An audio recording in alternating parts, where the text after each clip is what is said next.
Donc nous sommes à Lannion pour une conférence organisée par Armor Science et le sujet de la conférence aujourd'hui est... Donc la pomme de terre dans tous ses états. Donc je viens de Ploudaniel, donc c'est à quelques kilomètres d'ici, dans le Finistère.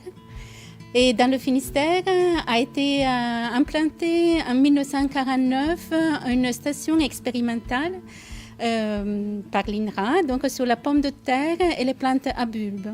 L'INRA venait d'être créée en 1946 à Versailles et se sont vite rendu compte que c'était difficile de maintenir cette espèce dans de bonnes conditions dans le plateau de Versailles et qu'il fallait le rendre, donc rendre la culture de la pomme de terre là où la création du plan de la pomme de terre était développée et avait déjà toute une base de professionnels qui savaient cultiver la pomme de terre et savaient créer des variétés et du plan sain.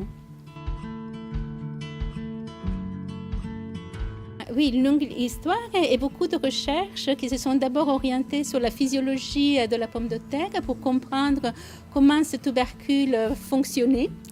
Et ensuite, on a toujours eu quelque chose à étudier du fait que les recherches se sont orientées sur la résistance de la pomme de terre aux maladies. C'est donc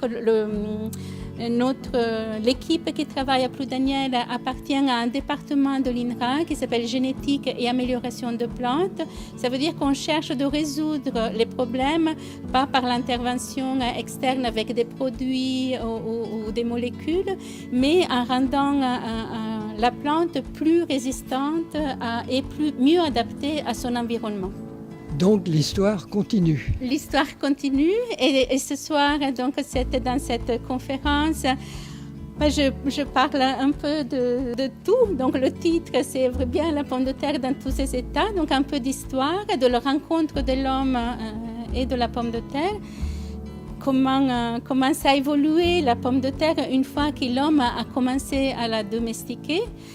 Pour arriver à nos jours et pour mettre un peu en avant aussi la composition de la pomme de terre parce que il y aura un repas après à base de pommes de terre et donc qu'est-ce qui fait que la pomme de terre est un bon légume ou un bon féculent.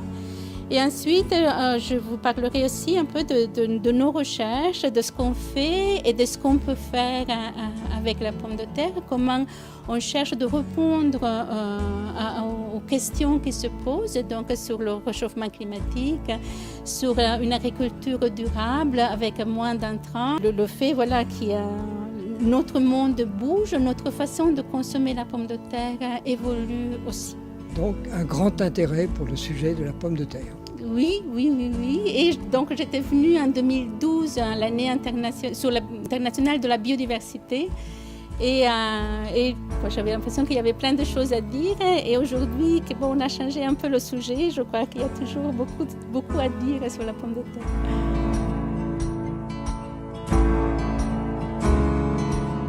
À Ploudaniel, on a aussi quelque chose de très précieux qui est une collection de pommes de terre, une collection d'espèces apparentées et de cultivars de pommes de terre.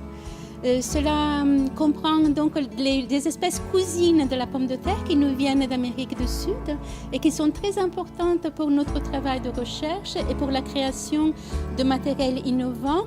Mais on a aussi gardé, on conserve et on collecte les variétés qui ont fait la culture de la pomme de terre dans nos régions et dans toute la France.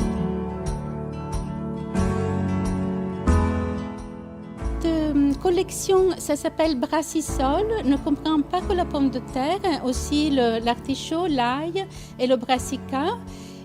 Pour y accéder, il faut aller sur le site INRA Brassicole et contacter Florence Hénon, qui en est la responsable, pour voir les modalités pour recevoir des pommes de terre qui font partie donc de cette collection et dont une grande partie est ouverte au public.